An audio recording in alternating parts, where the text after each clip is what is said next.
క్రీస్తునందున ప్రియులకు ప్రేమతో వందనాలు తెలియజేస్తున్నాను. జూలై నెల 1వ తేదీ 2025.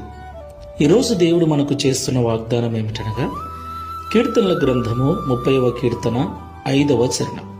ఆయన కోపము నిమిషమాత్రం ఉండును, ఆయన దయ ఆయుష్కాలమంతయు నిలుచును. సాయంకాలమున ఏడుపు వచ్చి రాత్రి ఉండినను ఉదయమున సంతోషము కలుగును. ఆమెన్. నా ప్రియమైన సహోదరి సహోదరులారా, మనం ఆరాధించే దేవుడైన యేసయ్య మనకు సృష్టికర్త అయిన దేవుడు. ఆయనే మన తల్లి, ఆయనే మన తండ్రి. ఈ లోకంలో అందరికీ అన్నీ ఆయనై ఉన్నాడు. ఈ విషయాన్ని మనం ఎన్నడూ మరవకూడదు. కాబట్టి నేను ఒంటరివాడను, ఒంటరిదానను, నాకు ఎవరూ లేరని ఏమాత్రం మనము చింతించవలసిన అవసరం లేదు. ఎందుకంటే